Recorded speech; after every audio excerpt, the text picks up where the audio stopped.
Everyone,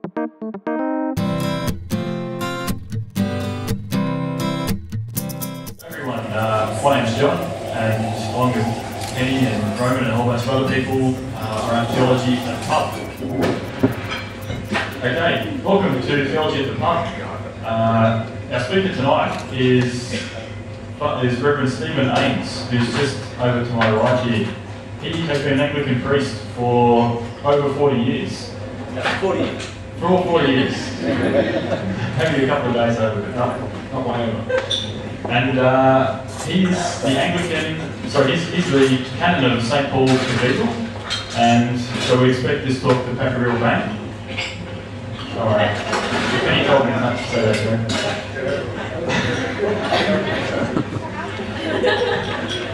And yeah, his topic tonight is science and religion. Are they friends or foes? Okay, I'm a secondary school teacher myself, and I teach maths, science, and a bit of RE as well. And often when my students find out that I teach science and religion, one of their first questions is, "So do you believe in the Bible, or do you believe in evolution?" Well, how can you be a RE teacher and a science teacher? They seem to think there's some sort of conflict there, that they can't work together. And so this was a topic that I thought would be really beneficial, because I think a lot of people have had these kinds of arguments. If they're religious, if they go to church, their intellectual credibility is questioned, or their ability to understand or to appreciate science is questioned. So I think it's a really important topic for anyone who wants to be a Christian today. It's something we'll all get challenged on at some point.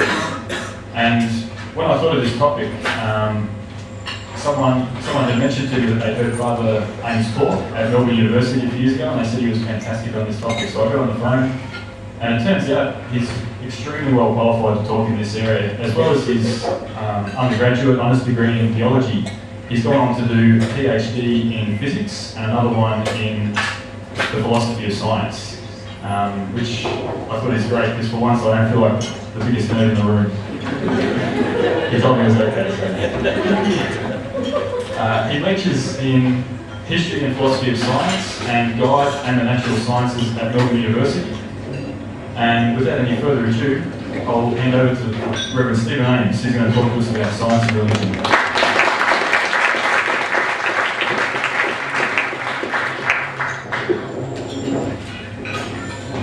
That's the best introduction I've had in a long, long time. Now I have a little crib sheet here, because I look young, but I'm really very old, and I've reached that stage in life when I can have senior moments at the most unpredictable times, and I will fake it if I can, of course. But if there's a little lull here and there, well, we'll see how we all go. What I need to do right now is what stands right. I've been lecturing in God and the Natural Sciences for 8 years, and this is the 9th year. And over 100 students enroll every year, though, from all over the university, second and third year subjects. And I lecture with, I do most of the lectures, but my colleague Neil Thompson is a lifelong atheist. So we have these lectures together. And we designed this course over 10 years ago because, for various reasons, we thought that a public discussion at the university about science and religion was really important.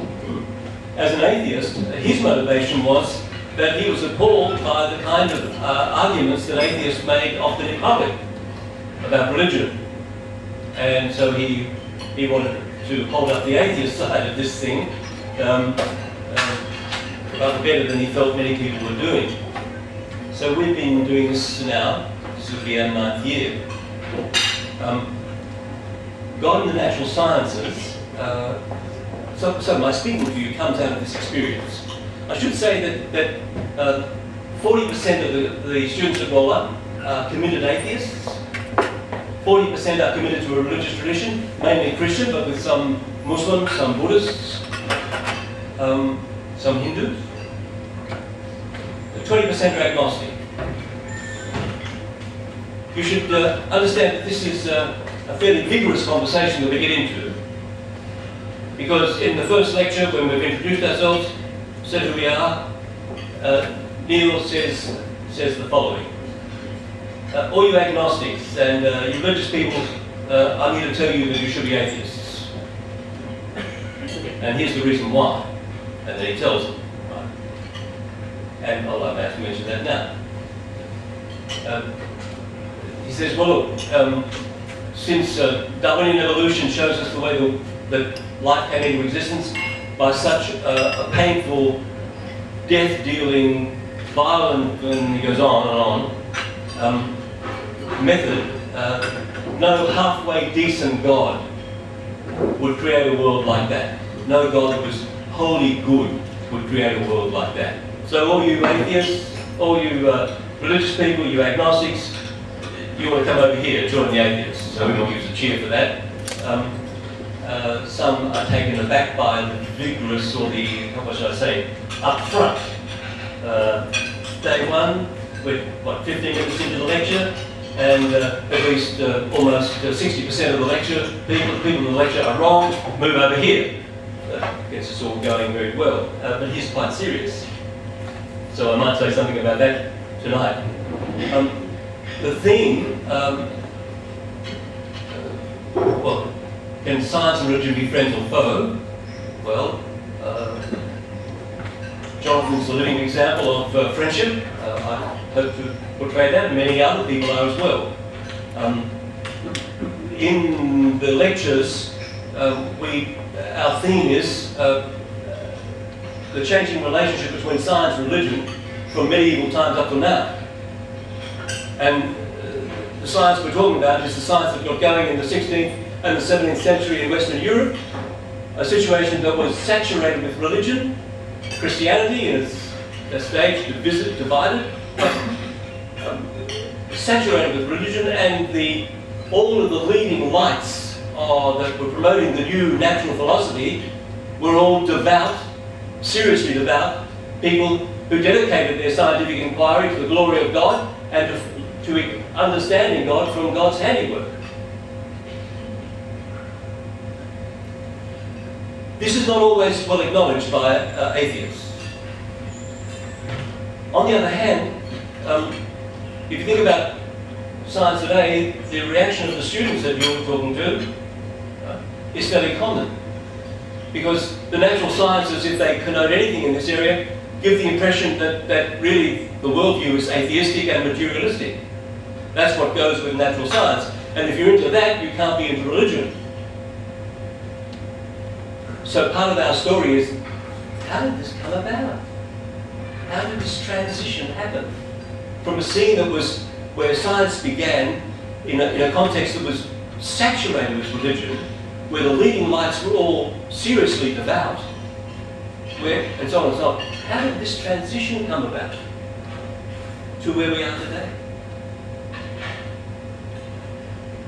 So that's one of the things, and perhaps we might say a little bit about that tonight. For myself as a Christian, let me say, I do sometimes get students who say to me, so you're an Anglican? Well, tell us, what kind of Anglican are you? We know about you Anglicans. And the trouble is, I know, from time to time I know them, and I know that they're Anglicans. They're asking me that question. And I say, well, I'm a Catholic, evangelical, charismatic, social justice kind of Anglican. That's the kind of Anglican I am. And, I count myself theologically orthodox. I believe in the triune God. I believe that Jesus is the Son of God incarnate, that his death is a saving death for the whole world, that he was raised from the dead on the third day, and I too pray for the coming of the reign of God in glory, whilst I celebrate the foretastes of the reign of God in my life, especially in the celebration of the sacraments, and in the demonstration of justice in things large and small. I look for the guidance of the Spirit and believe, notwithstanding the sad divisions amongst Christians, the Spirit still leads the churches. I hope these are my theological orthodoxies.